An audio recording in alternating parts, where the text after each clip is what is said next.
श्री देवी शारदा, श्री देव गणेश, प्रभु श्री रामचंद्र, भगवान श्री गोपाल कृष्ण, श्री महारुद्र हनुमान, महर्षि श्री वेदव्यास, श्रीमद आद्य शंकराचार्य, सद्गुरु श्री ब्रह्मचैतन्य महाराज या सर्वांच्या प्रेरणेनं आणि तुम्हा सर्व मंडळींच्या आशीर्वादानं सुरुवातीला मंगलाचरणाचे श्लोक म्हणूया. आज शांताकारम भुजगशयनम, कारण ते उग्र असं विश्वरूप सहन न होऊन तुझं शांत सौम्य रूप घे हे शब्द आलेले आहेत. आणि कृष्ण म्हणतो ठीक आहे, तुझी इच्छा होती रूप दाखवलं, तुला आता पुन्हा मी रूप आवरून घ्यावं असं वाटतंय, काही हरकत नाही, आपण आवरून घेऊया. तर माझ्या नंतर म्हणायचं आहे, एक एक शब्द सांगतो. सुरुवातीला शांताकारं भुजगशयनं पद्मनाभं सुरेशं विश्वाधारं गगनसदृशं मेघवर्णं शुभांगं लक्ष्मीकान्तं कमलनयनं योगिभिर्ध्यानगम्यं वन्दे विष्णुं भवभयहरं सर्वलोकैकनाथं वसुदेवसुतं देवं कौसचाणूरमर्दनं देवकी परमानन्दं कृष्णौ वन्दे जगद्गुरुं कृष्णौ वन्दे जगद्गुरुं नमोऽस्तु ते व्यासविशालबुद्धे फुल्लारविन्दायतपत्रनेत्र येन त्वया भारततैलपूर्णः प्रज्वालितो ज्ञानमयः प्रदीपः गीता सुगीता कर्तव्या किमन्यै शास्त्रविस्तरैः या स्वयं पद्मनाभस्य मुखपद्मात् विनिसृता सर्वोपनिषदो गावो दोग्धा गोपालनन्दनः पार्थो वत्सः सुधीर्भोक्ता दुग्धं गीतामृतं महत्. आता सगळं एक कृष्ण आहे आणि कृष्ण हा पूर्ण अवतार आहे. तो परमेश्वराचा अवतार आहे, देवाचा अवतार नाही.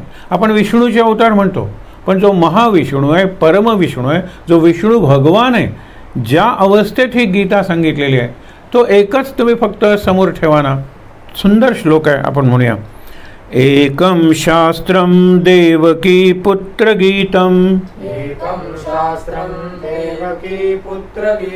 एको देवो देवकी पुत्र एव एको मंत्रस्तस्य नामानि यानि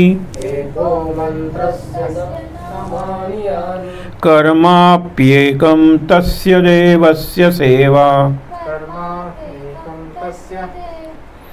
कर्माप्येकं तस्य देवस्य सेवा मूकं करोति वाचालं पंगुं लंघयते गिरिं यत्कृपात्तमहं वन्दे परमानन्दमाधवम् नारायणं नमस्कृत्य नरं चैव नरोत्तमं देवीं सरस्वतीं व्यासं ततो जयमुदीरयेत् ततो जयमुदीरयेत्। हरये नमः हरये नमः हरये नमः। छान म्हणलं. आपला विषय विश्वरूप दर्शन. आज तिथी आहे कार्तिक कृष्ण पंचमी. आज समारोपाचं म्हणजे शेवटचं चौथं आहे. इथून पुढची भेट आपली याच शनिवारी म्हणजे 27 तारखेला. 27 तारखेपासून 5 किंवा 6 दिवस आपण एक जरा निराळा विषय घेणार आहे, पण त्याच्यात अध्यात्म येऊन जाणारच आहे. जीवन शिक्षण सूत्र नंतर सांगेन परत शेवटी. पण जीवन शिक्षण मंदिर हे प्राथमिक शाळेचं नाव होतं.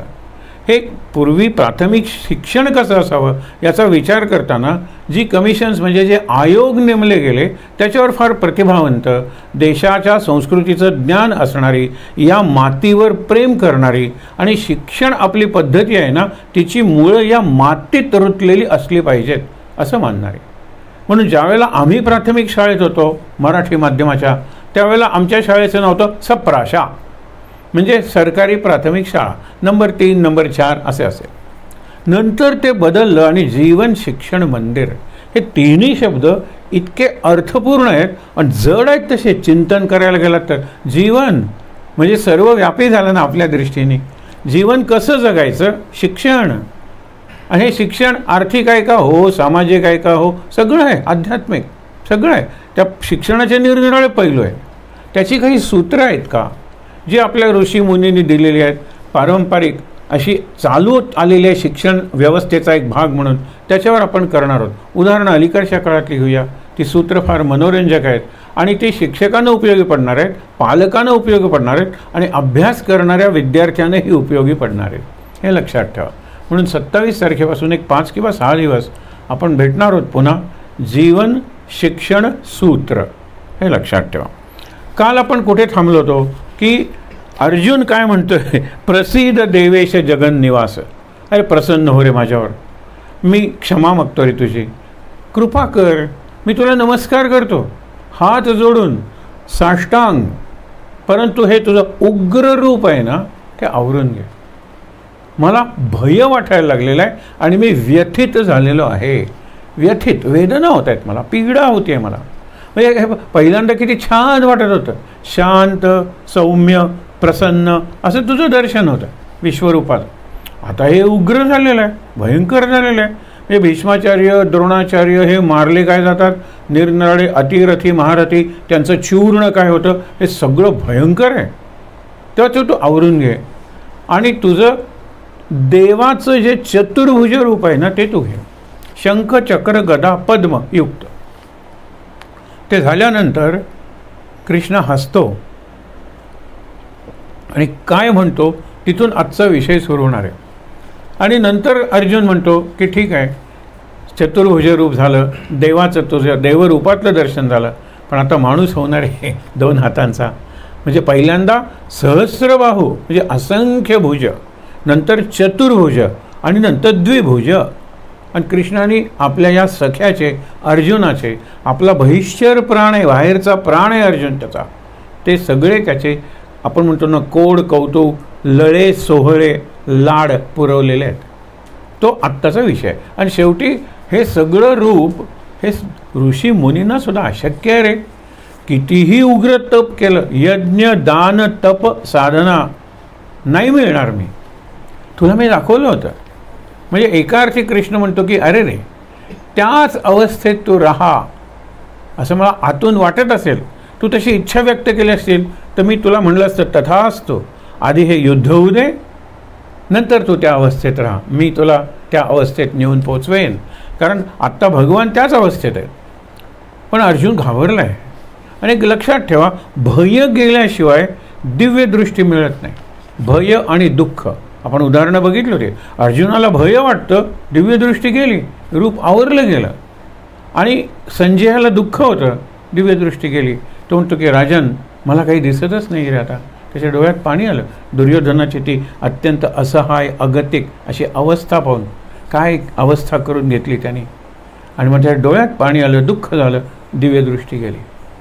अर्जुनाला भय वाटलं म्हणून भय शोकादी वर्जिता असं विष्णूचं पद आहे. विष्णूचं पद पण कुठल्याही देवाचं, संतांचं, सद्गुरूंचं पद म्हणजे काय? पाय. ती अवस्था, ती स्थिती. भय आणि शोक हे दोन्ही नाही. महाराजांच्या जीवनात बघा, महाराजांची 4 मुलं गेली, महाराजांची पहिली पत्नी गेली, महाराजांचे आई वडील भाऊ बरेच जण गेले. त्यातल्या त्यात त्यावेळेला वाईट वाटलं असेल, पण शोक नाही महाराज आणि भय नाही.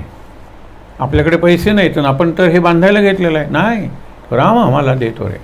हा आपल्याला एक संदेश घेऊन आज थांबायचा आहे. आज आपण बघणार आहोत की हा जो 11वा अध्याय त्याच्यात समुपदेशन काय आहे. समुपदेशन हे काही शिक्षणातलंच नसतं, फक्त जीवनातलं असतं. म्हणून जीवन शिक्षण सूत्र हा जो विषय आहे त्यावेळेला हे जास्त स्पष्ट होईल. काय शिकायचं यातून आपण एक 10-11 असे मुद्दे बघणार आहोत. आणि ते जर उरलेल्या दिवसात, म्हणजे आज लक्षात ठेवा, आज जर आपली काही आठवडा उरले, 7 आणि 30 37 एक दिवस उरले असतील, यात 35च म्हणूया ना आपण. या 35 दिवसात आपण काय करायचं याचं 11व्या अध्यायात, आणि विशेषतः 11वा अध्याय सोडा, अध्यायावर आपण विचार करत नाही आहोत. विश्वरूप दर्शनाच्या संदर्भात अर्जुनाची जी अवस्था झाली, आपण त्याच्यापासून काय शिकायला पाहिजे. सतत विश्वरूप आपल्याला दिसलं पाहिजे का? दिसलं पाहिजे. आणि त्यासाठी काय करायला पाहिजे बघूया आपण नंतर. इथे तो काय म्हणतो, पितासी लोकस्य चराचरस्य. हे अर्जुनाने सांगितलं त्याला, पण तरीसुद्धा चर अचर यांचा तू पिता आहेस. ठीक आहे रे, मग ते पित्यासारखं रूप घे ना. हा कसलं राक्षसी रूप आहे, आवरून घे. आणि मी तुला नमस्कार करतो आणि सांगतो, प्रसीद देवेश जगन्निवास. तू सगळीकडे पसरलेलाच आहेस, तू देव देवेश आहेस. हे रूप जरा आवरून घे. अरे कृष्ण काय म्हणतो ते बघा. हे झाल्यानंतर मया प्रसन्नेन तव अर्जुन. अरे मी तुझ्यावर प्रसन्न झालो, तुझ्या प्रेमामुळे मी हे रूप तुला दाखवायला लागलो आणि आता घाबरतोस, मला आवरून घे म्हणून सांगतोस. काही हरकत नाही, तसं करूया. पण पुढे लक्षात ठेव की जे ऋषींना त्यांनी काय सांगितलेलं आहे, तेजोमय अनंत विश्वरूप तुझ्या पूर्वीही कोणी बघितलेलं नाही आहे. ऋषीने वगैरे बघितलं असेल, त्यांच्या ध्यान समाधी ते तेवढ्या पुरतं. तुला जे रूप दाखवलं की ज्याच्यात सगळं येऊन गेलं, विश्वच येऊन गेलं. आणि आपण विश्व शब्द वापरतो ना, त्याला जसं स्पेस असते ना तसं टाईमसुद्धा असतं. आपण म्हणतो हे विश्वसत्य आहे, हा विश्वधर्म आहे. विश्वधर्म म्हणजे सगळ्या विश्वात असलेला हा प्लेस झाली, स्थल झालं, स्पेस. आणि सर्व काळी असलेला गीता धर्म विश्वधर्म, म्हणजे गीता सर्व काळी आहे. बदल कशात होतील? डिटेल्स चेंज, तपशिलात बदल होईल. प्रिन्सिपल्स रिमेन द सेम, तत्व तीच राहतील. आणि तीच तत्व, तीच सूत्र आपण बघणार आहोत जीवन शिक्षण यांच्या संदर्भात. याच्या पुढचा विषय येतो येत्या शनिवारपासून सुरू होणार आहे. तर हे लक्षात ठेवा की वेदाध्ययन, वेदांचा अभ्यास आणि वेदांवर प्रभुत्व जरी आलं तरीसुद्धा, म्हणजे वेद अगदी पाठ आहेत, वेदांचे निरनिराळे पाठ आहेत. तुम्हाला जटापाठी, घनपाठी वगैरे आपण म्हणतो. वेदांवर प्रभुत्व म्हणजे मास्टरी आहे तुमची. यज्ञ करताय, दान, तप, साधना, स्वधर्म पालन, हे सगळं जरी केलं ना तरी अर्जुना तुला जे मी विश्वरूप दाखवलं ते दुसऱ्या कोणालाही दाखवलेलं नाही. आपण विश्वरूपाचे प्रसंग बघितले होते, आत्ता फक्त उल्लेख करूया. आणखीन एक उल्लेख युद्ध संपल्यानंतरचा उत्तंक मुनींचा आपण बघितला, पण त्याच्यामधला एक प्रसंग आहे. हे विश्वरूप म्हणजे फक्त सगळी रूपं दाखवली पाहिजे. विराट रूप हे सुद्धा विश्वरूप आहे. अनंत रूप आहे ना, हे सुद्धा विश्वरूपच आहे. म्हणून पहिल्यांदा 3 विश्वरूप दर्शनं जी शांत आहेत, सुंदर आहेत, त्यांनी आपल्या यशोदा मातेला घडवली. गंमत बघा, देवकी पुत्र आपण नेहमी नमस्कार करतो, यशोदेला यशोदेचा पुत्र म्हणून उल्लेख येत नाही संस्कृत श्लोकात विशेष. पण एरवी यशोदा मैया तिला दर्शनं दाखवलेली आहेत. तिच्या दुधाचा आपण म्हणतो ना ऋण एका अर्थाने उतरवलेला आहे. तिला तो अनुभव झाला, धन्य वाटलं. पण आपली ही आई आहे आणि आपण तिचं मूल आहोत, हा भाव टिकावा, ज्याला वात्सल्य भाव. आपण आज 11व्या अध्यायात येऊन गेलेले भक्तीच्या दृष्टीने 11 रस पाहणार आहोत. उल्लेख बघणार आहोत फक्त. की सगळं आहे त्याच्यात, नाही आहे का या 11व्या अध्यायात किंवा विश्वरूप दर्शनात. म्हणून बघा की तो काय सांगतो, तुझ्याशिवाय हे विश्वरूप आत्तापर्यंत कोणी पाहिलेलं नाही. पुढे तू कशाला एवढा व्यथित होतोस, सोडून दे ना ती व्यथा. कशाला तू एवढा विमूढ व्हा, अज्ञानासारखं काय बोलतोस रे. ज्ञान दिले मी तुला, हे दर्शनन पश्य पश्य आणि पश्य आणि पश्यामी किती वेळा आलेला आहे हो या अध्यायात. फक्त मोजून अंडरलाईन करा जर वाचलात तर. आणि आपण हा श्लोक म्हणलाय, गीता सुगीता कर्तव्या. हा जो 11वा अध्याय आहे ना, तो छान जरी म्हणला ना तरी विश्वरूपाचा स्पर्श आपल्याला होतो. आणि लक्षात घेऊन म्हणला ना, इथे गीता सुगीता कर्तव्या, इथे अर्थाचा उल्लेख नाही आहे. सुगीता म्हणजे चांगली गा, चांगली वाचा. गा म्हणजे अगदी ते गीतातच म्हणली पाहिजे असं नाही, तुम्ही पद्य अगदी वृत्तबद्ध अशी वाचली तरी चालेल. म्हणून माझं असं विक्राळ रूप पाहून तू व्यथित होऊ नकोस, भयग्रस्त होऊ नकोस, अज्ञानासारखं वागू नकोस, ते सगळं सोडून दे. पण ठीक आहे, तुझी इच्छा आहे ना, तू प्रार्थना केलीस ना, मी माझं चतुर्भुज रूप धारण करतो.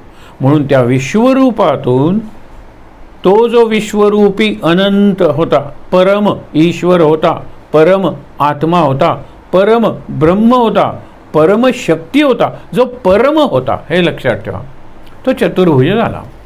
म्हणजे आपण बघितलं ना, पहिल्यांदा परब्रह्म होतं आणि त्यातून ब्रह्मा विष्णू महेश. मग गुरु कुठे, परब्रह्माच्या वरती. ही जरा रचना डोळ्यासमोर आणा ना. गुरु साक्षात परब्रह्म आहे, ब्रह्म दिसत नाही, गुरु दिसतो. म्हणून काकणभर सरस कोण आहे. आता तुम्हाला काकण नेहमी स्त्रियांचाच का उल्लेख, अरे कंकण म्हणतात त्याला, वीरवृत्तीचं कंकण घातलेलं आहे, शौर्याचं कंकण. म्हणून आपण हे जे शीख लोक आहेत ना, ते हातात कंकण कायम घालतात. म्हणून कंकणभर किंवा काकणभर सरस आपण म्हणतो सद्गुरू आहेत परमेश्वरापेक्षा. म्हणून सद्गुरू ओम, त्यालाच परब्रह्म परमात्मा वगैरे म्हणतात. नंतर ब्रह्मा विष्णू महेश, नंतर इतर देव देवता दैवत, या सगळा नंतरचा प्रवास आहे. म्हणून लक्षात ठेवा की घोर रूप तो म्हणतो तुझं, उग्र रूप आवडतो, आणि मी अजून सौम्य रूप घेतो, आणि शांत रूप पाहिजे असेल तर तेही घेतो. इथे शब्द कुठले वापरलेले आहेत की व्यपेत भी प्रीतमाना पुनत्वम. तू भय टाकून दे, प्रेम निर्माण कर रे भाव. मी परत चतुर्भुज रूप घेतोय, शंख चक्र गदा पद्म विष्णूचं. म्हणून आपण सुरुवात केला शांताकारम भुजगशयनम, हा विष्णूचा श्लोक म्हणला. हे सगळं झाल्यानंतर संजय धृतराष्ट्राला काय सांगतो, जे अर्थात धृतराष्ट्राला नको असतं, अपेक्षित नसतं. हे काय सांगतोयस, युद्ध, अरे युद्ध अजून सुरूच झालेलं नाही आहे. आपण बघितलं तर संजयाच्या वेळेला 10 दिवस युद्ध संपलेलं आहे, भीष्माचार्य पडलेले आहेत, मग तो येऊन सांगतो. आणि त्याला सुद्धा पुढे काय झालं, पुढे काय झालं. तसं धृतराष्ट्राला माहिती आहे ना पुढे काय झालं, पुढे काय झालं. या पहिल्या 10 दिवसात भीष्म असे तोपर्यंत एकही पांडव जसा मेलेला नाही आहे, तसा एकही कौरवही मेलेला नाही आहे. मग त्याला तशी आशा आहे, अजूनही माझी मुलं युद्ध जिंकू शकतात. तर तसं यानंतर अर्जुनाला वासुदेव काय म्हणतो ते बघा. तो काय म्हणतो, मी सौम्य रूप दाखवतो आणि मी तुला आश्वासन देतो की हे रूप मी सतत तुला दाखवत राहीन. आता उग्र रूप, घोर रूप, विक्राळ रूप मी आवरून घेतलेलं आहे.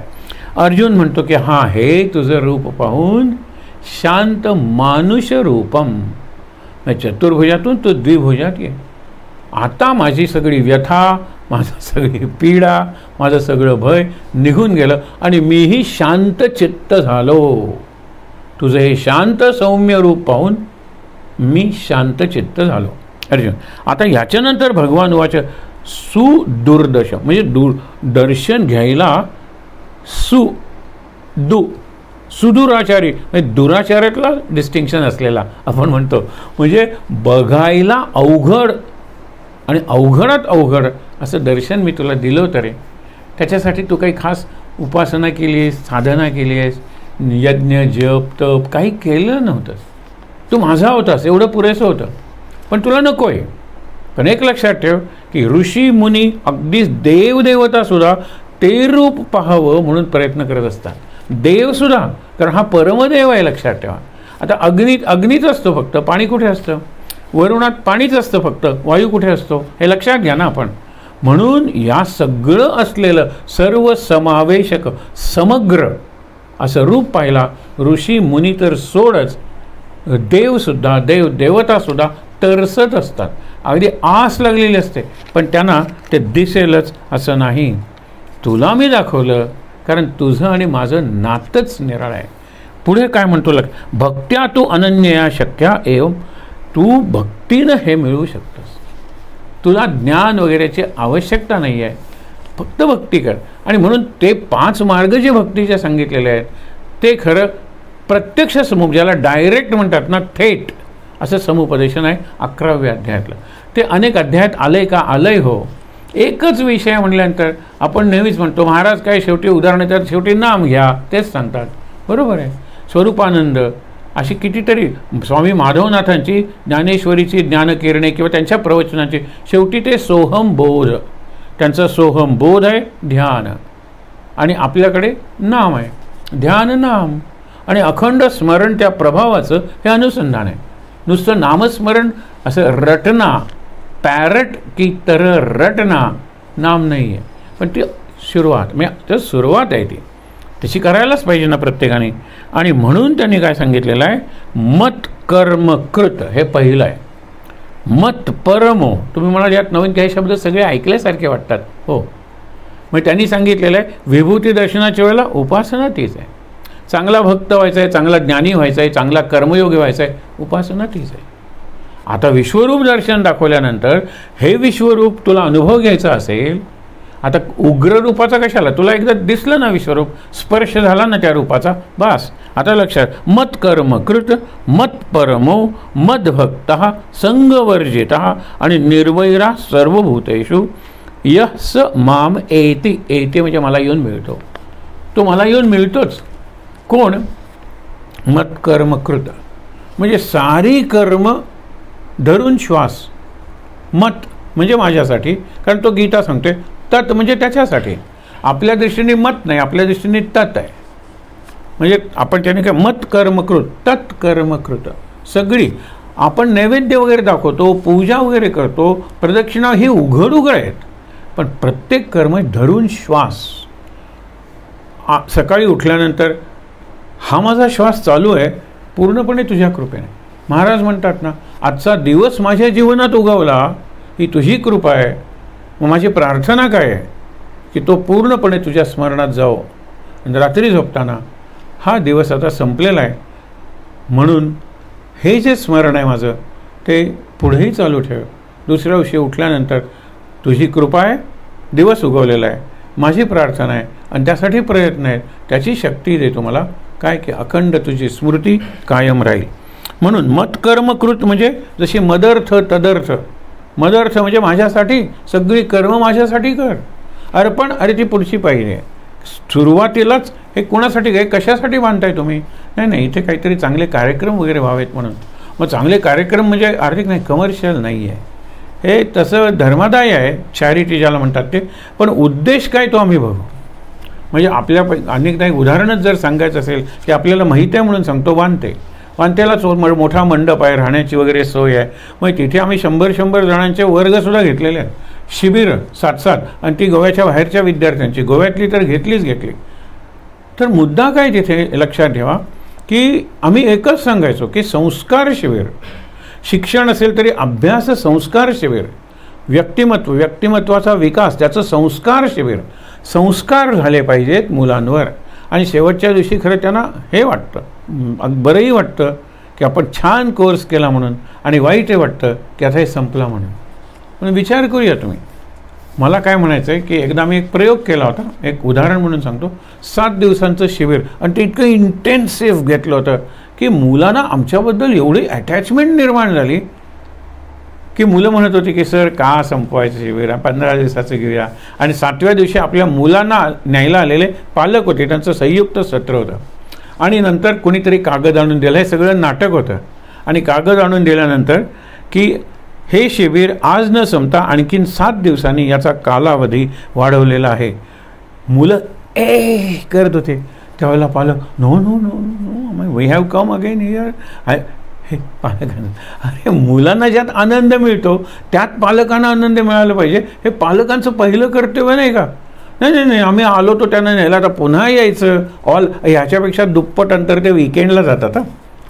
मुलांना, आणि नंतर सांगितलं ही गंमत होती म्हणून. नाही, पुढच्या वेळेला हीच गंमत असेल का नाही, प्रत्येक वेळेला निराळी गंमत पुढे असू दे. तर म्हणून मत परमहा.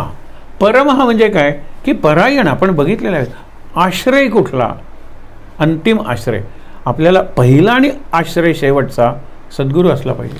कुठलाही क्रायसिस जीवनाचा महाराज, स्वामी, बघा ना, साई बाबा हे आठवलं पाहिजे आपल्याला. शेवटीही तेच आठवलं पाहिजे. मग मध्ये ते आठवेलच. आपले आधार अजूनही प्रापंचिक आधार आहे. अजूनही आपल्याला घराचा आधार वाटतो. आपण म्हणतो ना, किती 5 स्टार हॉटेलमध्ये राहिलो 5-10 दिवस तरी घरासारखं दुसरं काही नाही. Home sweet home. ती काय वास्तू आहे घराची, त्याचा फार थोडा भाग आहे. I am at home. I am at home म्हणजे काय, आता मी स्वतंत्र आहे. ती जी फिलिंग आहे स्वातंत्र्याची, कारण तिथे जरी तुम्ही पैसे दिलेले असतात तरी बंधन होती. वाटेल तिथे पिचकारी मारता येत नव्हती, हो की नाही, बंधन होती. काय घरात काय मस्त मजेत राहा. संबंध महत्त्वाचे आहेत. हॉटेलमध्ये आपल्या घरातली 4 मंडळी जरी गेली तर त्यांच्यातले संबंध, बाबा जरा बोलायला लागले, मी तुम्हाला तो बाबा, लहान मुलगी म्हणते, मग घरात मी तुम्हाला आता एक सुंदर गोष्ट सांगतो, एक किस्सा. हळू. खरं म्हणजे ती साऊंडप्रूफ खोली असते, ती AC असते, पण आपण कृत्रिम झालेलो असतो, फॉर्मल. आणि घरात आल्यानंतर आपण अनौपचारिक होतो. सद्गुरूंकडे गेल्यानंतर अनौपचारिक. आणि अर्जुन आणि कृष्ण यांच्यातले संबंध पूर्णपणे अनौपचारिक आहेत. उपचारांचा तिथे भागच नाही. म्हणून पहिलं मत कर्म कृत, माझ्यासाठी सगळी कामं कर. सगळी कामं म्हणजे काय हो, आपण श्वास जर अर्पण केला ना तर श्वासावर आधारित आपली सगळी कामं आहेत. तुम्ही कुठलंही काम करताना सांगा की मी श्वास थांबवलेला आहे. एका मुलांनी सांगितलं, सर प्राणायाम घेताना श्वास तू थांबवलेला नाही आहेस, तू रोखून धरलेला आहे. तो श्वासाचाच एक भाग आहे. म्हणजे तू धरलास नंतर सोडलास. एरवी असा श्वास घेतोस, तर आता असा श्वास घेतलास, दुसरं काय आहे. म्हणून तू थांबवलेला नाही आहेस, रोखून धरलेला आहे. श्वास चालू आहे. तुझा श्वास जितका दीर्घ तितकं तुझं आरोग्य चांगलं. आणि श्वास जितका, म्हणून पहिल्यांदा करोना आल्यानंतर सांगितलं ना, कोविड आल्यानंतर तुम्ही पूर्ण श्वास घ्या आणि तो धरून ठेवा 10 सेकंद, 20 सेकंद, 30 सेकंद, आणि मग बघा की तुम्ही करोनापासून दूर आहात म्हणून. कारण करोना म्हणजे छिद्र पाडत होता फुफ्फुसाला. म्हणजे श्वास घेतला की तो निघूनच गेला, म्हणून माणूस पडत होता रस्त्यात वगैरे. तर हे महत्त्व. श्वास जर मी देवाला अर्पण करायला शिकलो, आणि ते कसे करायचे, देवाकडे बघत एक 4 श्वास घेऊन आपण घरातून महाराज आता मी शाळेत निघालेलो आहे, महाराज आता मी ऑफिसमध्ये निघालो आहे, महाराज मी आता दुकानावर निघालेलो आहे, हे श्वास तुम्हाला अर्पण करतो. हे महाराजांच्या नाभीपासून अगदी ब्रह्मरंध्रापर्यंत.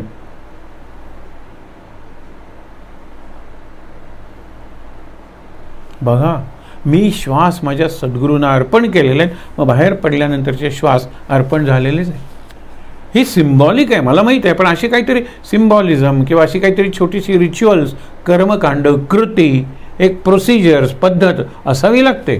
तर आपल्या आता उदाहरणार्थ हॅपी बर्थडे टू यू, चला झालं. अरे म्हणून त्याच्यासाठी केक जरी कापला नाहीत तरी आपण ते पाणी घेतो, त्याच्यात त्याला रूप दाखवतो, नंतर त्याची आरती करतो, त्याला हार घालतो, हे काहीतरी करतो ना. त्यामुळे तो दिवस स्पेशल बनतो.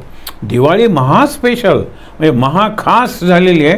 कारण दिवाळीला सगळंच नवीन, सकाळी उठण्यापासून खाणं आणि सगळंच निराळं असतं, म्हणून ती दिवाळी आहे. इथे काय सांगितलेलं आहे की मी श्वास अर्पण करायला शिकेन.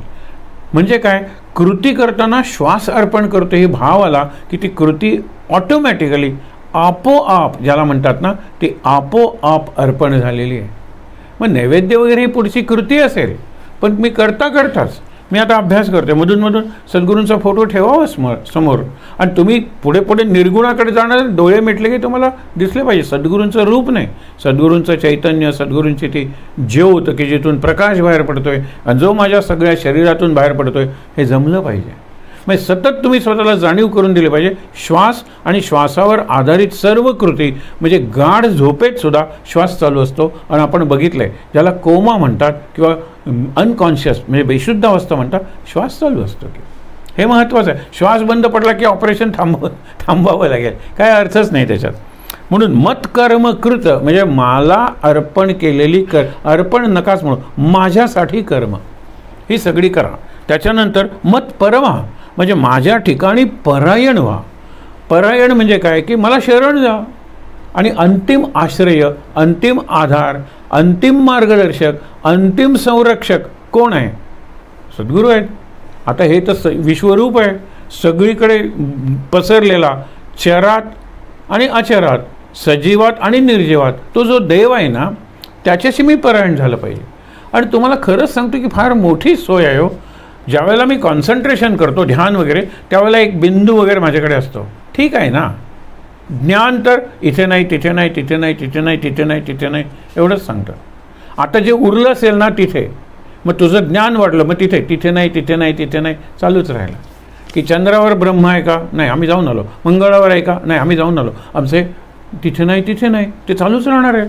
क्षितिजासारखं इथून क्षितिज दिसतं म्हणून earth and the sky appear to meet. ते भेटल्यासारखे, मिळाल्यासारखे वाटतात. तिथे गेल्यानंतर ते पुढे गेलं. हे क्षितिज आहे. म्हणून मी माझी प्रत्येक कृती करताना किंवा असं सोय, भक्तीची सोय काय माहिती ना, अहो जिकडे बघाल तिकडे काहीतरी आहे की नाही, तोच की परमेश्वर. ही भिंत नसती तर घर झालं असतं का? रस्त्यावरच किंवा शेतात राहिलो असतो आपण. भिंतीत परमेश्वर नाही का म्हणायचा? भिंत म्हणल्यानंतर आपल्याला आठवलं, अरे वा, ज्ञानेश्वरांनी चालवलेली आहे, म्हणजे ती जिवंत आहे. आणि अंदमानच्या त्या सेल्युलर जेलमध्ये ज्यावेळेला त्यांची प्रतिभा जागी झाली, त्यावेळेला लिहिण्यासाठी कागद मिळत नव्हते. मग अशा वेळेला ती भिंत पुढे झाली आणि म्हणाली, मी कागद होऊनी आले. मनमोहन नातूंची कविता आहे. अरे लिही की माझ्यावर, मी कागद होऊनी आले. आणि मग कोळशानी किंवा विटेच्या तुकड्यांनी ते लिहायचं आणि कोणते भटजी यायचे, ते पाठ करायचे, मग ते पुसून पुढचं. अशा पद्धतीने कमला नावाचं एक दीर्घकाव्य ते प्रकाशित झालेलं आहे. लक्षात घ्या, जड आणि चेतन असं काही नाही आहे, सगळं चेतन आहे. सगळ्यात ऊर्जा आहे, शक्ती आहे, आणि म्हणून सगळं जिवंत आहे. सगळं व्हायब्रेटिंग म्हणजे स्पंदायमान आहे. सगळ्यातून स्पंदनं बाहेर पडतात. नंतर मद भक्त हा. आता भक्त म्हणल्यानंतर भक्त आहेच, पण भक्ताचा मूळ अर्थ काय? तर माझा भाग बनून राहा. तो माझा भाग बनल्यानंतर माझे सगळे गुण तुझ्यात येतील की. मागे आपण एक गमतीदार उदाहरण बघितलं होतं. ज्यावेळेला 1 पैसा नावाचं कॉईन होतं, तांब्याचं होता. 1 पैसा होते, 2 पैसे होते, 5 पैसे होते, 10 पैसे होते, हे सगळे होते. ते मी आज बाजारात जाणार, रस्तासुद्धा क्रॉस नव्हती, तिथे भाजीवाली बसली होती आणि ती ओळखायची. आज ताई तुम्ही आलात बाजारात, आईने त्या भाजीवालीला सांगितलं, हिला पाहिजे तेवढी भाजी द्या, हिच्याकडे मी आज पैसे दिलेले आहेत. 1 पैसा. ते झाल्यानंतर मग काय काय पाहिजे तुम्हाला? आम्हाला खूप पाहिजे, खूप पाहिजे, 1 पैसा माझ्याकडे. ती म्हणाली, 1 पैशात काय येतं ते दिलं तर चालेल का? मग एक आपण बघितलं, 100 कांड्या असलेली कोथिंबिरीची पेंडी बांधलेली होती. त्याला 1 रुपया किंमत होती. मग त्यातली ती 1 काडी, कांड्या म्हणजे काडी, 100 काड्या, 1 काडी काढते आणि ही दे आणि 1 पैसा ठेवून घेते. तिला आपण सगळी मंडई खरेदी केली, सगळी बाजार खरेदी याच्यात रे आई बघ मी आले की नाही बाजार करून. आता लक्षात घ्या, 100 काड्यांची ती पेंडी 1 रुपयाला आणि 1 काडी 1 पैशाला प्रमाणाचा फरक आहे, प्रकाराचा फरक नाही आहे. 1 पैसा आणि 1 रुपया याच्यात प्रकाराचा फरक नाही. It is coin, currency. आणि मुख्य म्हणजे सेम प्रपोर्शनमध्ये आहेत ना. 1 गुणिले 100 म्हणजे 1 रुपया असा आहे. म्हणून तो जर बंदा रुपया असेल तर मी त्याचा बंदा 1 पैसा तरी व्हायला काय हरकत आहे? बंदा म्हणजे भक्त. हा भक्त आहे. मी तुझाच भाग आहे रे. जसा 1 पैसा 1 रुपयाचा भाग आहे, 1 रुपया 1000 रुपयाचा भाग आहे, तसा मी हे परमेश्वरा, परमात्म्या, मी तुझा भाग आहे आणि मी तुला जोडलेलो आहे, चिकटलेलो आहे. याला भक्त म्हणायचं. मी कधीच विभक्त होणार नाही आहे. तू कुठेही जा, मी आलेलोच आहे, तुझ्या पायाबरोबर येईन. आपण म्हणून बघितलं, शरणम प्रपद्ये म्हणजे पाय असा पकडायचा आहे की पाऊल आणि गुडघा याच्यामध्ये धरलेला आहे. मी सोडणारच नाही. तू जाशील तिकडे मी फरफटत येईन. विचार करा, माझं डोकं जर गुरुच्या पायावर ठेवलं तर गुरु पाय काढून निघून जाईल. म्हणून पाय धरायचे. शरणम प्रपद्ये हा जो भाग आहे ना, त्याला भक्त म्हणलेला आहे. हे भागच आहे तुझा. त्याच्यानंतर संघवर्जित हा. संघ म्हणजे आसक्ती, संघवर्जित. आता कशा कशाचा संघवर्जित करायचा आहे? जर तुम्हाला परमेश्वराचा अनुभव घ्यायचा असेल, विश्वरूपाचा अनुभव म्हणजे ते तसंच रूप दिसलं पाहिजे असं ना. सगळं विश्व हाच भगवंत आहे, हाच विश्वरूपाचा अनुभव आणि हेच समुपदेशन आहे. सगळं जगच आहे. म्हणून आपण बघितलं ना, त्याच्यात हे काही नाही आहे. विष्ठा आणि निष्ठा ही 2 निराळे, म्हणजे विष्ठा हे तुम्हाला पदार्थ वाटेल आणि निष्ठा हा गुण आहे. पण असलं पाहिजे की माझी निष्ठा काय आहे, की या विष्ठेत सुद्धा भगवंत आहे. आणि म्हणून आपण बघितलं होतं ना, त्या विष्ठेचं खत करतात, त्याला सोनं खत म्हणतात. आणि सोन्यासारखं पीक येतं, त्याचं सोन्यासारखं, आणि ते विकल्यानंतर धान्य घरात सोनंच येतं. हे लक्षात घ्या तुम्ही. काय आहे आता विष्ठेचं उदाहरण का दिलेलं आहे? कारण ती सुद्धा उपयुक्त आहे. आता कचऱ्यापासून निरनिराळी एनर्जी, शक्ती निर्माण करतायत. वीज आता कशापासून निर्माण करतायत? इलेक्ट्रिसिटी. त्याच्यावर पेट्रोल वगैरे काढून त्याच्यावर पेट्रोल किंवा डिझेल, बायोडिझेल वगैरे आपण शब्द वापरतो. हे मी का सांगतोय? सगळीकडे परमेश्वर आहे, सगळीकडे शक्ती आहे. हे दर्शन नाही, याचा अनुभव. आणि त्याच्या अनुभवाचा परिणाम काय? आनंद. अरे मी इकडे आनंदात. म्हणून ते पांडुरंग पांडुरंग म्हणत जे चालतात वारकरी, त्यांचं रस्त्याकडे लक्ष नाही, त्या मैलाच्या दगडाकडे लक्ष नाही. कारण प्रत्येक पावलावर पांडुरंग पांडुरंग पांडुरंग पांडुरंग पांडुरंग पांडुरंग पांडुरंग. वेगात चालायचं, विठ्ठल विठ्ठल विठ्ठल विठ्ठल आहे ना. हे मी का सांगतोय तुम्हाला असं करून, की प्रत्येक क्षणावर, प्रत्येक श्वासावर मुद्रा उठवा, नामाची उठवा, म्हणजे तिथे तो आहे. आत्ता मी इकडे बघतोय, तिकडे बघतोय, वरती बघतोय, खाली बघतोय, सगळीकडे परमेश्वर आहे. मत परमा. याच्यात मला सन्मुख होण्यासाठी तुला कष्ट करावे लागत नाही. तुझं मुख आहे, सन्मुख मी आहेच की रे. भान पाहिजे, भाव पाहिजे, बोध पाहिजे, आणि त्याप्रमाणे व्यवहार पाहिजे.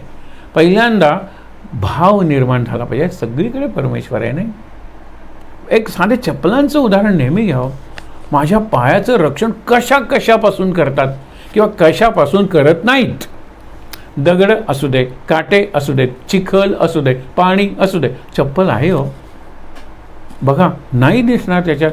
लोक अगदी म्हणतात तुमच्या पादुका बाजूला ठेवा. पादुकांना चीप करू नका, वाटेल तसे शब्द वापरायचे नाहीत. आपण मागे बघितले, आता आले आमचे अग्निहोत्री, म्हणजे सतत चेन स्मोकरला काय धुराडं म्हणा, आलं आमचं धुराडं. आणि काय ती खेटरं ठेवली, खेटर, चप्पल, पादत्राण असे प्रतिष्ठित शब्दही वापरू नका. पादुका काय म्हणता? पादुकांचं सामर्थ्य आलं पाहिजे त्याच्यात. म्हणून महाराजांच्या पादुका जशा दगडाच्या, लाकडाच्या आहेत. महाराज जे वापरायचे ना, या चप्पलसारखं, त्या पादुकाच आहेत ना महाराजांच्या. त्या अनेक ठिकाणी आहेत. आपण महाराजांचं जे चित्र बघतो त्याच्यात समोर तशाच पादुका असतात. विचार करा तुम्ही. त्याच्यानंतर म्हणून मदभक्ता म्हणजे माझं भाग म्हणून तू जग. ते झाल्यानंतर काय? सतत तुला माझं ध्यान, माझं मनन, माझं स्मरण, तू माझा भाग आहेस ना. Attach to me all the time. Attach कशाला व्हायचं एक लक्षात ठेव. भगतसिंग वगैरे सुद्धा अटॅच्ड होते. ते सुद्धा त्यांचा संघ होता, पण कशाच होता? स्वातंत्र्य संघ होता. आपण हा करतोय, हा सत्संग आहे. काय वाईट आहे हो?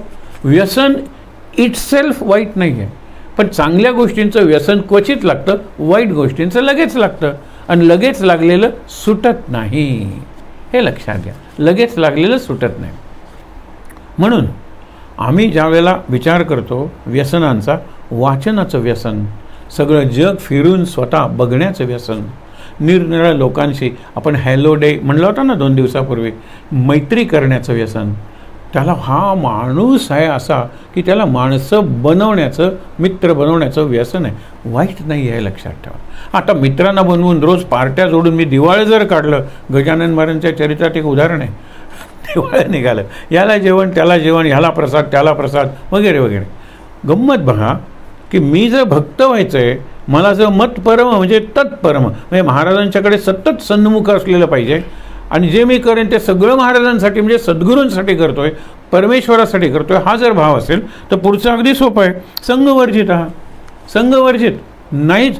अटॅच्ड मुलांशी राहायचं नाही, तेवढ्यापुरतं राहायचं. मागे एक उदाहरण बघितलं होतं, बाबांनी दिलेलं उदाहरण आहे की एकाकडे पाठवलं आहे का, तुम्ही त्याच्याकडे जा. ते मुक्त आहेत, संसारात राहूनही मुक्त आहेत, जीवन मुक्त आहेत. संसाराचे पाश त्यांना फास बनलेले नाहीत त्यांच्या गळ्याचा. आणि मुक्त म्हणजे ते असल्यासारखं दाखवतात संसारात, पण संसारात असून नसल्यासारखे ते आहे. गेला त्यांच्याकडे मार्गदर्शन घेण्यासाठी, आणि ज्या वेळेला तो गेटकडे आला, त्यांनी गेट उघडलं सुद्धा. हे आपल्या नातवाशी खेळण्यात एवढे रंगून गेलेले होते आजोबा, ज्यांच्याकडे यांचं काम होतं. तो म्हणतो, अरे बापरे, हे नातवातच एवढे अटॅच्ड आहेत, एवढे आसक्त आहेत. नातवाशी त्यांचा संघ इतका घट्ट आहे की त्यांनी ते बद्ध झालेले आहेत. आणि जो बद्ध आहे तो मला मुक्त काय करणार आहे? काहीतरी चुकलं आहे. म्हणून तो गेट लावायला लागतो. त्यावेळेला गेटच्या अवधानी ते म्हणतात, तुम्ही माझ्याकडे आला होतात का? हो म्हणाले, तुमच्याकडे आलो होतो पण काम होणार नाही. असं काय काम होतं, आणि माझ्या बोलल्याशिवाय तुम्हाला कसं कळलं होणार नाही? तर ते म्हणाले, नाही नाही, मला जीवनमुक्त होण्यासाठी तुमच्याकडे पाठवलं होतं, पण तुम्ही नातवातच एवढे बद्ध आहात, काय तुम्ही मला जीवनमुक्तीचं मार्गदर्शन करणार? एवढंच ना. त्यांनी नातवाला फेकून दिलं. शेजारी विहीर होती, त्या विहिरीत नातू पडला. या या या ते म्हणाले, हो नातू वगैरे असू दे ना, या ना तुम्ही, मी नातवाशी बद्ध झालो असं तुम्हाला वाटत होतं ना. इतक्या तरी नातू पडला वगैरे, त्याला वर काढला लगेचच, त्याला काही झालं नाही. त्यावेळेला ते म्हणाले, त्यांच्या एकंदर प्रारब्धानुसार गंडांतर मृत्यू होता. मला माहीत होतं हे असं घडणार आहे. एरवी रडला असता तर तुझंच मी प्रतिबिंब दाखवतो आणि उसळून तो पडला असता. पडणारच होता तो. मी बिलकुल गुंतून पडलेलो नव्हतो, मला माहीतच आहे. विचार करा.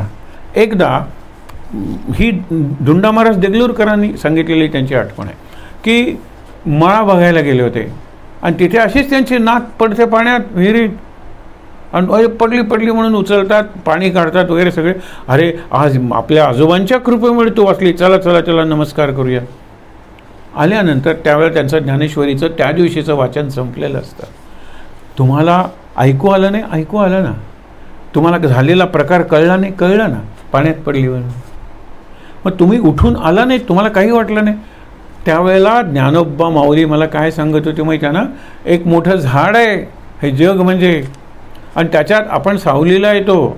सावलीला आल्यानंतर आपण म्हणतो ना, तुझी बिडी माझी काडी, माझी तंबाखू तुझा चुना. आपण बोलता, गोपाळ तुम्ही कोणत्या गावचं, चला काढूया शिदोरी, खाऊया, माझं बघा. हे सगळं करतो आपण. ऊन उतरल्यानंतर निघून जातो, आगगाडीत बसतो, प्रत्येकाचं स्टेशन निराळ असतं, उतरून निघून जातो. तोपर्यंत जीवश्य कंठस्थ एक्सचेंज करतो. आणि तुम्हाला सांगतो, बऱ्याच वेळेला आपण पत्ते किंवा नंबर घेतो मोबाईलचे, आपल्या मोबाईलवर तिथल्या तिथे सेव्ह करत नाहीत. काही जण हुशार असतात, ते करतात. या तिकीटावरच लिहून द्यावं आणि तिकीट फेकलं जातं. त्यावेळेला त्याचा पत्ता फेकला जातो, नंबर फेकला जातो. आयुष्यात तो आपल्या रेल्वे प्रवासातले, म्हणून तो रेल्वेचा प्रवास आहे. काही गूढ असेल तेव्हा रेल्वे टनलमधून जात आहे. त्यावेळेला एकाने फार गमतीनं सांगितलेलं आहे, पण त्याला अर्थ आहे. टनलमध्ये ऐक कोणतरी घाबरतात. हां, टनलमध्ये गाडी शिरल्यानंतर तरुणी जर समोर असतील तर त्या अंधाराचा ते फायदा घेतात. बरोबर आहे की नाही? आणि आजी म्हणते, मला अंधार नकोसा वाटतो, मृत्यूची आठवण कधी एकदा हा बोगदा संपतोय. आजोबा म्हणतात, अगं ही इंजिनिअरिंगची कमाल आहे. कसला बोगदा, वरती दुसरी ट्रॅफिक चालू आहे, हा बोगदा आजोबा इंजिनियर आहे, त्यांना इंजिनिअरिंगची कमाल. अंधार बघितल्यानंतर आजीना मृत्यू आठवतो. हे नातू घाबरतो एकदम, काय गं भूतांच्या राज्यात निघालोय का आपण? त्यांचे ते भूतांचं वगैरे विश्व असतं. तरुणी निराळ्या पद्धतीने आनंद लुटत असतात. अरे तोच बोगदा आहे. हे जीवनात असे बोगदे येतात. त्यावेळेला काहीतरी गूढ आहे, पण आपल्याला माहीत आहे की इथून निघायचं आहे, have to pass through this tunnel. हा महत्त्वाचा भाग आहे. म्हणून लक्षात घ्या की ज्या वेळेला संघवर्जित आहात त्यावेळेला तर धोंडा महाराजांनी सांगितलं, ज्ञानोबा माऊली मला काय सांगत होती की आपण सगळे प्रवासी या जीवनातले घडीचे प्रवासी आहोत. येतो, झाडाखाली बसतो, मग कोणी झाडाला घर म्हणतं, कोणी झाडाला अपार्टमेंट म्हणतं, त्या झाडाला कोणी ब्लॉक म्हणतं, कोणी फ्लॅट म्हणतं. हे आहे ना, त्याच्यात राहतो 4 दिवस आणि निघून जातो. असे किती जन्म आपले झालेले आहेत, किती आईवडील झालेले आहेत, आपण किती जणांचे आईवडील झालेलो आहोत. म्हणजे झाडाखालचे वाटसरू हे आपण कुटुंबात जी माणसं भेटतो किती गुंतून पडणार आहात, त्यांच्यात किती गुंतून पडणार आहात, हा एक भाग आहे. म्हणून 4 गोष्टी झाल्या. मत कर्म कृत, मत परम, मत भक्त, संगवर्जित. आणि आता सर्व भूतेषु निर्वैरः. सर्व भूतेषु 2 उदाहरणं मी तुम्हाला सांगतो. हे घडलेले प्रसंग आहेत. चक्रधर स्वामी म्हणून महानुभाव पंथाचे संस्थापक असे, पण निर्वैर म्हणजे काय?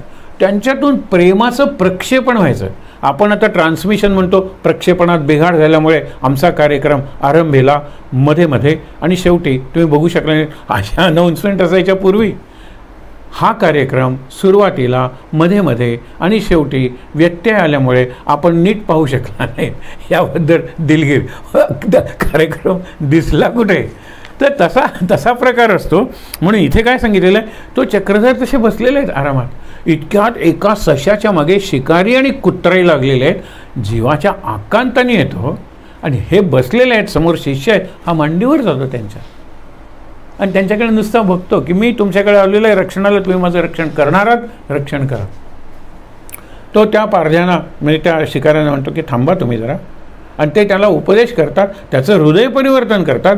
शिकारी थांबल्यावर कुत्रेही थांबतात. तो ससा यांच्या आश्रयाला गेला. कोणत्या आधारे त्यांना कुत्र्याची, त्या माणसाची भीती वाटली, ह्यांची का नाही भीती वाटली? ह्यांच्या मांडीवर कसा तो जाऊन बसला आणि आश्वस्त झाला, हे लक्षात ठेवा.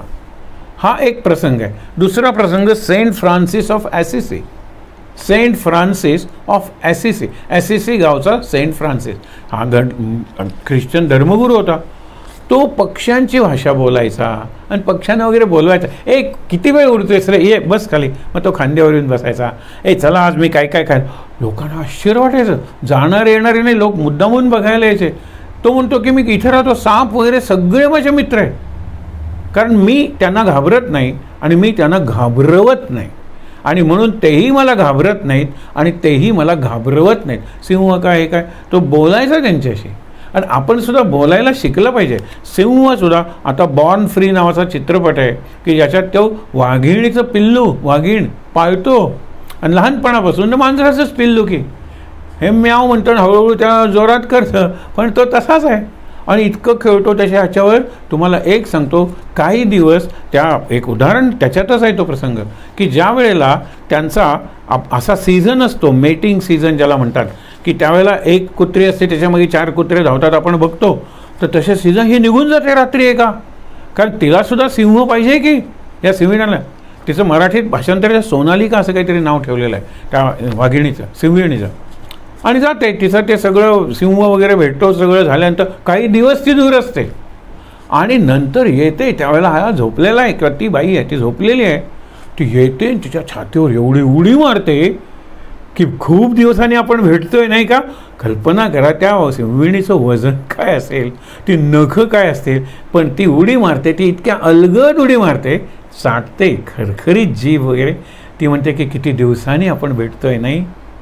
ही सत्यकथा आहे, ही काही चित्रपट कथा नाही आहे काही. आपण निर्वैर व्हायचं ठरवलं ना तर बाकीचं जग निर्वैर व्हायला तयार आहे. हे वैर आणि मित्रत्व हे काय माणसाचे गुण आहेत. तिकडे साप आणि मुंगूस परस्पर वैरी, त्यांच्यावर वैर आपण लादलेलं आहे, ती आपली कल्पना आहे.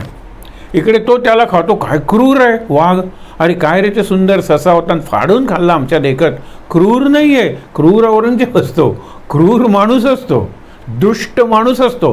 ते कसे हिंस्र म्हणजे फिअर्स असतात, दिसायला भयंकर असतात. ते दुसरं काही खाऊच शकत नाहीत, तर काय करणार. त्यांनी रुची पालट म्हणून कधी गवत खाल्लंय का त्यांनी? चला रुची पालट आपण रेसिपी करूया. नाही हो, ती तशीच असतात. म्हणून आपण म्हणतो रूल ऑफ द लॉ किंवा rule of the jungle, law of the jungle. अरे तो खूप चांगला आहे, त्याच्यात ते अपवाद वगैरे काही नाही आहेत. आपण त्याच्यासारखे करत नाही म्हणून आपल्याला वाटतं. म्हणून सर्व भूतेषु निर्वैरः, ते आपल्याला राहायला जमलं पाहिजे. आता हे जे 11 तुम्हाला रस आहेत ना, ते मी फक्त सांगतो. 11 अध्याय आहे, 11 रस आहेत या विश्वरूपातले. पहिला रस शांतरस. या विश्वरूपातलं देवरूपाचं जे वर्णन आहे ना, आपण बघितलं आहे की ब्रह्मदेव कमलासनस्थ झालेला आहे, शांत तिथे रुद्र, हे शांत आहे, हे सर्व देवांचं आहे. शांत रस तिथे आहे. त्याच्यानंतर स्वर्गापासून पृथ्वीपर्यंत ते पसरलेलं आहे किंवा दशदिशा व्याप्त. हे अद्भुत आहे, एवढं मोठं काही बघितलंच नाही आम्ही. अद्भुत रस आहे. ज्या वेळेला तो आपल्या जिभेनं सगळ्याचा ग्रास, लेलियस वगैरे शब्द आहे ना, चाटतो वगैरे सगळं. रुद्र आहे, तो उग्र झालेला आहे. त्यावेळेला जसं नरसिंह मारताना उग्र झाला होता. कुणाला मारताना? हिरण्यकशिपूला. पण प्रल्हाद आल्यानंतर ये रे बाळा, मांडीवर प्रल्हादाला बसवलेलं अशी सुद्धा चित्र आहे. म्हणून विचार करा, इथे तो कसला रौद्रस आहे, भयंकर त्याचं विक्राळ मुख, दाढा, त्याच्यात ती माणसं मारली जात आहेत, चेरली जात आहेत. काही जण स्वतःला सोडवण्याचा दातांच्या फटामध्ये अडकलेली आहेत, तो त्यांना जिभेने आत घेतोय. हे सगळं आहे ना, हे बीभत्स रसाचं वर्णन आहे. महाभारतात ज्या वेळेला युद्ध संपल्यानंतर दुसऱ्या दिवशी सगळ्या बायकांना सांगितलं जातं, जा आणि आपल्या पतीची कलेवर आहेत ना प्रेत शोधून आणा, आपण त्यांचे अंत्यसंस्कार करूया. आता एक रात्र राहिलेलं असल्यामुळे काय झालेलं आहे, वाघ लांडगे त्यावेळेला ते किती असेल, कोणाचं डोकं तोडलेलं आहे, कोणाचे हात तोडलेले आहेत, नाही ओळखू येत. शेवटी असे ढिगावर ढीग करून ते त्यांना सगळ्यांना अग्नी दिला जातो. पण विचार, हा बिभत्स रस आहे. ते जे वर्णन आहे ना, ते बिभत्स रसाचं वर्णन का करायचं? कारण हाही एक रस आहे, हाही एक जीवनाचा भाग आहे. एक तुम्हाला सांगतो, प्रदर्शन आहे कशाचं? फोटोग्राफीचं. आणि तिथे मुलगा गेलेला आहे वडिलांच्यावर, वडीलसुद्धा फोटोग्राफर आहेत, पण त्यांचं चित्र नाही प्रदर्शनात. पण मुलाला आपल्या चांगला फोटोग्राफर बनवायचा. मुलगा लहान आहे त्या मनाने, पण त्याला कळतं आहे त्यातलं. आणि नंतर एका चित्राकडे आल्यानंतर, बाबा नको, बघवत नाही, चला जाऊया पुढे. काय झालेलं असतं चित्र? एका महारोग्याचं चित्र असतं. लेप्रसी, याला कुष्ठरोगी आपण ज्याला म्हणतो. जखमा आहे, त्याच्यात ते किडे वळवळत आहेत वगैरे, अशा त्याचं घेतलेला फोटोग्राफ होता तो. ते बघत होते लोक वगैरे, फोटोग्राफीचं रसग्रहण करणारे. हा मुलगा बघतो, बाबा चला पुढे. आणि नंतर बक्षीस समारंभ असतो. बक्षीस समारंभ, बाबा तुम्हाला कोणाला वाटतं पहिलं बक्षीस मिळेल? बाबा म्हणाले बघूया ना, ऐकूया ना कोणाला. त्या चित्राला पहिलं बक्षीस मिळतं. तो म्हणतो त्या घाणेरड्या चित्राला, हे बिभत्स कुरूप, तो शब्द हे वापरत नाही, पण त्या अगली अशा घाणेरड्या चित्राला बक्षीस मिळालं. ते म्हणाले ते चित्र बघितल्यानंतर तुला तिथून निघून जावं असं वाटलं ना, ओकारी आली ना, म्हणूनच ते चित्र चांगलं होतं. अरे तो फोटो होता, त्या फोटोतला तो जो महारोगी होता किंवा कुष्ठरोगी, तो काही खरा होता का? त्याला हात लावला असताच तरी नाही, मला कल्पनाही करवत नाही. म्हणून त्या चित्राला एक उत्कृष्ट चित्र म्हणून बक्षीस मिळालेलं आहे. रौद्र रस आहे, बिभत्स सुद्धा रस आहे, लक्षात ठेव. वीररस, उत्तिष्ठ युद्धाय, उठ, युद्ध कर, जिंक, आणि या पृथ्वीवरच्या भोगाचा, राज्या भोगाचा तू उपभोग घे. हा वीररस. दास्यरस, तो आडवा पडून साष्टांग नमस्कार आहे, आवर रे तुझं रूप, हा जो आहे ना, हा दास्यभक्ती आहे. करुण रस, मुख्य योद्धे ज्या वेळेला जात आहेत. आता भीष्माचार्य केवढा माणूस, तो केवढं जीवन जगलेला आहे. त्या विश्वरूपाच्या जबड्यात जातो, बंद केल्यानंतर उघडल्यानंतर ते गेलेले आहेत.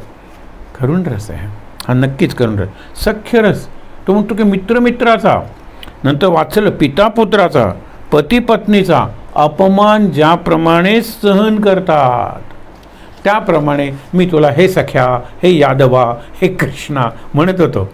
तू माझा सखा आहेस ना, हा तू माझा मित्र आहेस ना, हा तू माझा पिता आहेस ना. हो, हे सगळी जी नाती आहेत ना, हे रस आहेत. वात्सल्य भाव जसा आहे तसा वात्सल्य रस आहे. मधुरा भक्ती आहे. आणि मधुरा भक्तीत मी पत्नी आहे त्या कृष्णाची किंवा त्या देवाची, म्हणून तो स्त्रीचा वेश घालतात पुरुषांना. मधुरा भक्ती खूप अवघड आहे. मीरा मधुरा आपण म्हणतो, ते मीरेला मधुरा भक्ती सोपी आहे ना, कृष्ण माझा पती आहे. पण एखाद्या आपण गुलाबराव महाराजांना म्हणतो, कधी कधी आपण आपल्या महाराजांचे गुरु तुकाई चैतन्य, त्यांनी कुंकू लावलेलं असतं, माळलेलं असतं, काकणं घातलेली असतात, बघा ना, तेही तशी मधुरा भक्तीच आहे एका अर्थाने. हे सगळं लक्षात ठेवा. माधुर्य रस हा पती पत्नीचा आहे, वात्सल्य रस हा पिता पुत्राचा आहे किंवा आई आणि मुलाचा आहे, आणि सख्य रस मित्राचा. हे लक्षात आण आणि मला क्षमा कर. कारण कधी यादव म्हणलेला आहे, कधी सखा म्हणलेला आहे, कधी कृष्ण म्हणलेला आहे, कधी भोजनात, कधी शयनात म्हणजे कॉटवर झोपताना, खेळताना, अरण्यात फिरताना, काम करताना, मी तुझा पायसुद्धा ओढलेला असेल रे, तुझ्या खांद्यावर सुद्धा हात ठेवला असेल रे. ही सगळी नाती, हे सगळे रस आठव आणि मला क्षमा कर. आणि हास्यरस, भगवंताशी केलेल्या कृष्ण रूपातल्या हास्य विनोदाची स्मृती. काय रे, मी तुला आठवतं, आता मला लाज वाटते रे. आपण म्हणजे उदाहरण म्हणून मी तू खेळताना तुझी तंगडी धरली होती, सोडतच नव्हतं. हां, अरे पण काय इतके पाय तुझे आहेत, मी नक्की तुझी कुठली तंगडी धरली होती रे. हे भयंकर, हे आता रिअलायझेशन आहे, पश्चात्ताप आहे, आणि पश्चात्तापामुळे दुःख आहे. पण वर्णन करताना ते चित्र समोर आणून आपल्याला हसतं. समजा ते एका मंचकावर झोपलेले आहेत आणि या बाजूला जर अर्जुन असेल तर कृष्णाने त्याला ढकलून खाली पाडलंही असेल, नाही अर्जुनाने दुसऱ्या वेळेला कृष्णाला पाडलं असेल. ही गंमत बघा. एका ताटात जेवताना कृष्ण म्हणतो, अरे आजच्यासारखी भाजी झाली नाही या रुक्मिणी. बघतो तर भाजी संपवलेली आहे, एका घासात अर्जुनाने खाऊन टाकलेले. चित्र आनंद डोळ्यासमोर. हा हास्यरस आहे. असे हे 11 रस आहेत. शांत, अद्भुत, रौद्र, बिभत्स, वीर, दास्य, करुण, सख्य, वात्सल्य, माधुर्य आणि हास्य. काय संस्कृतची रचना आहे, नाही एवढंच फक्त तुम्ही लक्षात घ्या. ते जाताना एक आपण बघत होतो ना, विश्वरूप राजसभेत कृष्ण शिष्टाई करायला गेल्यानंतर त्याला अटक करण्यासाठी, पकडण्यासाठी दुर्योधन आपले खून करतो, त्यावेळेला तो विराट दर्शन दाखवतो, हेही आपण बघितलं. उत्तंक मुनी, तू कृष्णा तिथे असताना सगळा संहार झाला म्हणून मी तुला शाप देतो, त्यावेळेला त्यांना शांत असं दर्शन दाखवलं आणि पाणी गळून पडलं शाप देण्याचं, आणि नमस्कार केला की धन्य मी. त्याच्यानंतर भीष्माचार्य शरपंजरी पडलेले आहेत आणि विष्णू वासुदेवा समोर उभा रे, मी तुझंच वर्णन करणार आहे विष्णू सहस्रनाम. आणि ज्यावेळेला ते उत्तरायण सूर्यानंतर गेले ना, त्यावेळेला वासुदेवा माझं हे तुझ्या ह्याच्यात, माझ्या उजव्या पायाचा अंगठा तुझ्या पायाच्या अंगठ्यातून ती शक्ती तुझ्यात शिरते. काय सुंदर मरण आहे, विश्वरूप आहे, तिथे तो वासुदेव आहे. हे झाल्यानंतर आता आपण काय कुठली सूत्र उपासनेसाठी, जीवनासाठी घ्यायची, हा करून आपण समारोप करणार आहोत. पहिलं मदनुग्रह तो शब्द वापरतो की माझ्यावर अनुग्रह करून तू आत्तापर्यंत मला खूप सांगितलंस, खूप ऐकवलंस, हे विभूती वगैरे तू सांगितल्यास, दाखवल्या नाहीस. सगळ्या झाडात अरे मी अश्वत्थ आहे, मी पिंपळ आहे सांगितलंस, दाखव ना काहीतरी, प्रत्यक्ष दाखव. अरे हा कवी, याची कविता आवडतात. आनंदी दिसतो कसा, आता AR रहमान दिसतो कसा, कारण काही लोक दिसतच नाहीत. बाबा गुरुवर्य बाबा बेलसरे इतकी पुस्तकं लिहिली, कुठेही त्यांचं चित्र नव्हतं, दिसतात कसे. स्वामी राम सुखदास एकही फोटो नाही, आणि इतके जगातले सगळी मंडळी त्यांचे भक्त होते. विचार करा, आननी दिसतो कसा, आनन म्हणजे तोंड, हा दिसतो कसा प्रत्यक्ष, म्हणून बघायला ते दर्शन असतं. पण माझ्यावर अनुग्रह केलेला आहेस, अनुग्रह करतो ना, तोच खरा आग्रहाच्या पलीकडे असलेला निग्रह आपल्या शिष्याला शिकवतो. हे आग्रह खूप झाला रे प्रपंचातला, आता निग्रह कर. आज मी लाडूचा आग्रह करून खाल्लेला आहे ना, इथून पुढे 6 महिने किंवा या चातुर्मासात लाडूच काय, कुठलाही गोड पदार्थ खाणार नाही, हा निग्रह आहे. आणि एकदा तुला तो जमला ना की मी तो अनुग्रह देतो रे, की तुझ्या ह्याच्यात अगदी काही गवत जरी घातलं ते चविष्टपणे तू खाशील. हा मी तुला अनुग्रह केलेला आहे. नंतर विश्वरूप, सर्वत्र नमस्कार, सर्वत्र नमस्कारी मज एकाश. हे जे आहे ना, एकदा तू माझ्यात मिसळून गेलास, तुझं मन मला अर्पण केलंस, बुद्धी अर्पण केलीस की सगळं झालंस. पश्चिमे योगमैश्वरम, हे सगळं ऐश्वर आहे. मागे आपण एक पुस्तक बघितलं होतं, त्या पुस्तकाचं नाव होतं की क्रिएटिंग ॲफ्ल्युअन्स. तुमच्या जीवनात जर आनंद आणि समृद्धी निर्माण करायची असेल, समृद्ध वेगा आपण बघितलं होतं, वेगात जा, आपण समृद्ध असलं पाहिजे. ते एखादा हुसेन बोल्ट आपण म्हणतो ना, तो जो पळतो त्याला बक्षीस मिळणार, गोल्ड मेडल, तो वेग महत्त्वाचा आहे. पण प्रत्येक वेळेला तो चला चला चला बाजूला सरकून ट्रेन पकडतो, हे असं असेल तर न्यूसन्स आहे. हे विचार करूया ना आपण. समृद्ध वेगा म्हणजे नुसता वाढवणारा ॲक्सिलरेशन नाही आहे, तो वेग कशासाठी आहे की माझ्या जीवनात आनंदाचा असा आवेग यावा की जो इतरांना मिळावा. पश्चिमे दिव्य दृष्टी, कणाकणात लक्षात ठेवा भगवंताचं दर्शन, क्षणाक्षणाला भगवंताची जाणीव आणि प्राणाप्राणाला भगवंताची उपासना. प्रणव, प्राणाचा प्रणव करा. प्रत्येक प्राण नवीन आहे, प्राणावर प्रणव म्हणजे ओंकार. ओम ओम ओम. ब्रेथलेस म्हणून गाणं होतं ना, तेव्हा त्यांनी ब्रेथ घेतला नाही असं नाही, कळत नव्हतं आपल्याला, अखंड ओंकार चालू राहू दे की तो झाला. नंतर सामान्य वस्तूत असामान्य, हे फार महत्त्वाचं आहे होतं की गुणग्राहकता. सगळ्यात परमेश्वरा म्हटल्यानंतर केरसुद्धा परमेश्वर. हे सोनाराकडचा केर आहे ना, तो विकत घेतात मंडळी, कारण ते नंतर हे करून त्याच्यात त्यांना कण मिळतो. आणि सोन्याचा कण म्हणजे त्याला काही 100 रुपये मिळत असतील ना. मग जया वाटते कांचनू केर जैसा, नमस्कार माझा सद्गुरू रामदासा. की सोनंसुद्धा केरासारखं वाटतं आणि आपल्याला केरातून सोनं निर्माण करायचं आहे. केरातून सोनं हा प्रपंच आहे आणि मला सुवर्ण हे पाषाणासारखं वाटतं सगळे. हे निराळा, हे अध्यात्म आहे, परमात्मा परमार्थ. हे विश्वचे आपुले घर, ही जी दृष्टी आहे ना मतीची, ही सृष्टीस्नेही जीवनशैली, तरच मला सगळीकडे परमेश्वर दिसणार आहे ना. परमेश्वर म्हणजे प्रेम आहे, परमेश्वर म्हणजे भक्ती आहे, परमेश्वर म्हणजे स्नेह आहे, ज्याला ज्ञानेश्वराने भूता परस्परे पडो मैत्र. काय सुंदर शब्द आहे मैत्र. आणि आहे पडो म्हणजे आहे ते तर रिअलाईज हो. जडो म्हणतो आपण, काही हरकत नाही, त्याच्यात प्रयत्न आहे. मरणाचं स्मरण, काळाचं संवसार. मी म्हणतो ना कालोस, मी काळ आहे, एक पाऊल पुढे टाकलं आहे, सगळ्याचा नाश करणार आहे असं म्हणतो ना. तो आहेच कोण एवढा. आणि म्हणून ज्यावेळेला तो अणुशक्तीचा स्फोट झाला त्यावेळेला ते म्हणाले बाप रे, ही केवढी शक्ती आहे. त्या शक्तीला शरण गेलं पाहिजे, त्या शक्तीचं स्मरण ठेवलं पाहिजे आणि त्या शक्तीचं आपल्या जीवनातलं शेवटचं कुठलं रूप आहे? तो मृत्यू. मरणाचं स्मरण ठेवूया आपण. ते झालं. नंतर प्रसीद मे, क्षमस्व मे, प्रणम्य शिरसा देवम, ही भावना असली पाहिजे, फक्त परमेश्वराकडे नाही. खरंच एखादा भिकारी जरी आला आणि मला त्याला काही घालायचं नाही, मी घालत नाही कारण तो खोटा असेल, तो दारू पिईल वगैरे त्याचा, पण मनातल्या मनात त्याला नमस्कार करूया, कारण तो आला आहे ना माझ्याकडे. तुझ्यातही परमेश्वर मी पाहतो. निमित्त हा सगळ्यात महत्त्वाचं सूत्र. गीतेतली जर तुम्हाला 5 सूत्र काढायची असतील जीवनासाठी, हे निमित्त मात्रम भव सव्यसाचीन. तू निमित्त मात्र आहेस. एवढा मोठं राष्ट्र चालवणारा सुद्धा निमित्त मात्र आहे, कारण चालवायला त्याला किती लोक लागतात, चालवायला त्याला किती यंत्रणा व्यवस्था लागतात, चालवायला किती रिसोर्सेस म्हणजे साधनं लागतात, हे विचार करायला पाहिजे ना. म्हणजे तू निमित्त मात्र आहेस. म्हणजे एखादा शिक्षक म्हणाला माझे सगळे विद्यार्थी पास झाले. अरे एक लक्षात ठेव, विद्यार्थ्यांनी अभ्यास केलाच नाही करे, त्यांना घरी मार्गदर्शन मिळालंच नाही करे, मग दुसऱ्या डिव्हिजनमधली तुझी 50% मुलं कशी नापास झाली? म्हणजे ती मुलं तुझ्यामुळे आणि स्वतःच्या कष्टांमुळे पास झालेली आहे. तू निमित्त मात्र आहेस, हे लक्षात ठेव. त्याच्यानंतर शेवटी मी माझं नाही तू तुझंच, हे जे अर्जुन म्हणतो शेवटीला, अरे माझं काहीच नाही रे, सगळं तुझंच आहे, मी नाहीच आहे तूच आहे, हे शिकलं पाहिजे.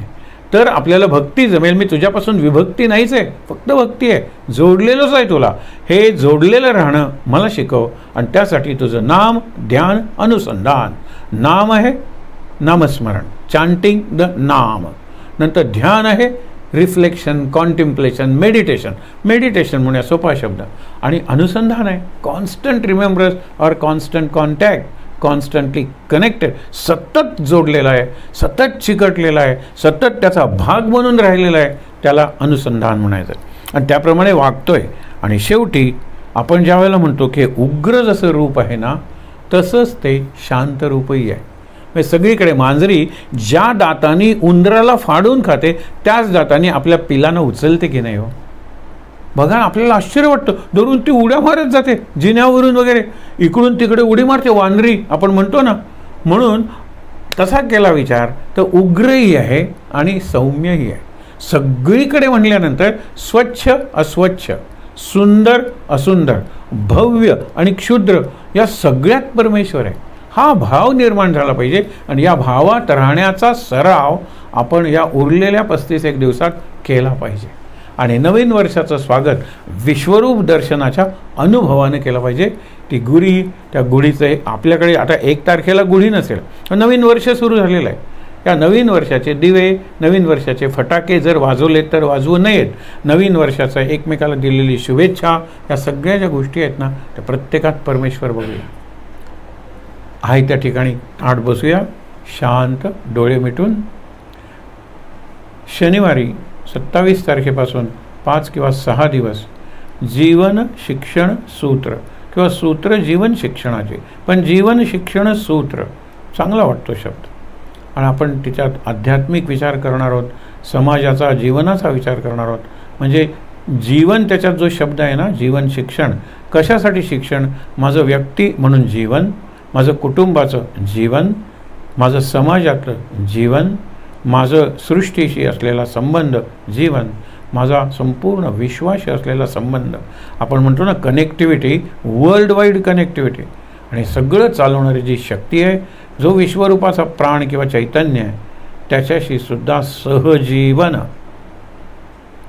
छान, शांत. माझ्यानंतर म्हणायचं आहे ओम नमो भगवते वासुदेवाय. ओम नमो भगवते वासुदेवाय. ओम नमो भगवते वासुदेवाय.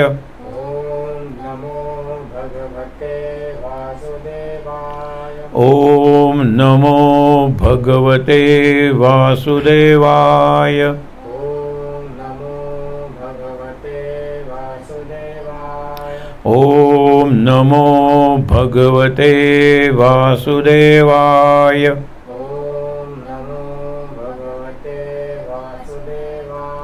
ओम नमो भगवते वासुदेवाय. ओम नमो भगवते वासुदेवाय. शक्तिमंत्र म्हणूया.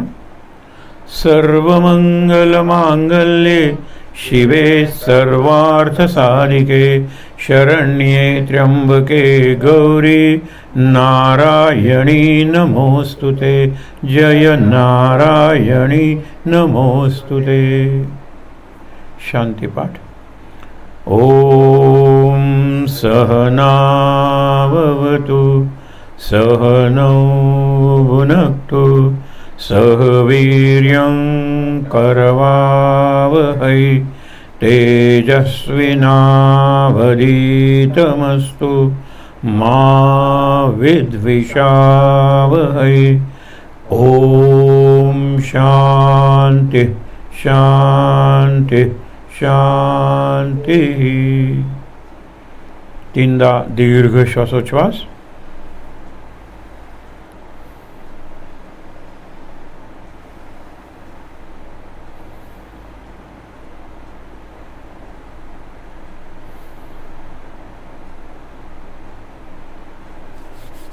हातावर हात चोळूया, ते हात चेहऱ्यावर डोळ्यांवर। सावकाश डोळे उघडून सद्गुरुनाथ विश्वरूप व्यास मुरलीधर बंसीधर कृष्ण आणि गीता सर्वांचं दर्शन घेऊया। शांत आनंद। महाराज महाराज महाराज।